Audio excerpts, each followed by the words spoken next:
Sardine মাছ খেতে অনেকেই ভালোবাসে না, কারণ এই মাছটি একটু টকটক হয়। এই টকটক ভাবের জন্যই কিন্তু বেশিরভাগ মানুষ পছন্দ করেন না। কিন্তু আজকে আমরা আপনাদের সাথে সেই মাছটির রেসিপি শেয়ার করব। আজকে আপনাদের সাথে শেয়ার করব সার্ডিন মাছের ঝোল। নমস্কার, সকলকে স্বাগত শর্মিলার রান্নাঘরে। আশা করি আপনারা সবাই খুব ভালো আছেন, আমরাও খুব ভালো আছি। আর অনেক দিন পরে একটা লং ভিডিও নিয়ে চলে এলাম। চলুন রান্নাটা শুরু করা যাক। সার্ডিন মাছগুলোকে এখানে কেটে ধুয়ে নিয়ে চলে এসেছি। এরপর এর মধ্যে নুন আর হলুদ মাখিয়ে নিতে হবে। আগে মাছটাকে ভালো করে গায়ে হলুদ করে নিতে হবে। আমাদের রান্নার যে শর্ট ভিডিওগুলো আমরা ছাড়ি সেগুলোতে তো আপনারা প্রচুর ভালোবাসা দিয়েছেন, কিন্তু যখনই এই লং ভিডিও ছাড়া হয় আপনারা দেখি আর সেই পরিমাণ ভালোবাসাটা দিতে পারছেন না। তাই আপনারা এই বড় ভিডিওগুলোতেও কিন্তু সেই পরিমাণ ভালোবাসা দেওয়ার একটু চেষ্টা করবেন, তাহলে আমরা আরও বেশি বেশি করে লং ভিডিও নিয়ে আসব। তারপর একটা মশলার পেস্ট বানিয়ে নিতে হবে, যার জন্য পেঁয়াজ কুচি নিয়ে নিয়েছে, আর নিয়েছে আদা কুচি, টমেটো কুচি, আর এরপর এর মধ্যে দিয়ে দেবে ওই যে ধনেপাতার যেই ডাঁটিটা থাকে সেগুলো, আর তার সাথে কাঁচা লঙ্কা।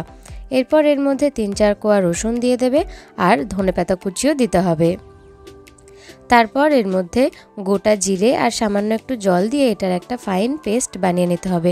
আপনারা তো জানেনই যে আমার মায়ের দুটো হাতই ভাঙা, তাই শিলে বাটা তো সম্ভব নয়, তাই আমাদের বাড়িতে বেশিরভাগ মশলাই এরকম মিক্সার গ্রাইন্ডারেই করা হয়। মশলাও তৈরি হয়ে গেছে, এবার মাছগুলোকেও একে একে ভেজে তুলে নিতে হবে। তার জন্য কড়াইতে সর্ষের তেল গরম করে নিতে হবে। এইবার মাছগুলোকে একে একে ভেজে তুলে নিতে হবে। যেটা বলছিলাম, আমাদের এই লং ভিডিওগুলো আপনারা কিন্তু বেশি বেশি করে শেয়ার করবেন, নাহলে আমাদের পরিবারটা বড় হবে কি করে, তাই না? মাছ ভাজা কমপ্লিট হয়ে গেছে, এইবার বাদবাকি রান্নাটা করা যাক। ওই একই তেলেই দিয়ে দিতে হবে গোটা জিরে। তারপর বেটে রাখা মশলাটা দিয়ে ভালো করে একটু নেড়েচেড়ে নিতে হবে। পুরোটা একবারে দিয়ে দেবেন না, অল্প করে প্রথমে একটু দিয়ে এরকমভাবে নেড়েচেড়ে নিলে তরকারির রঙটা কিন্তু খুব সুন্দর হয়।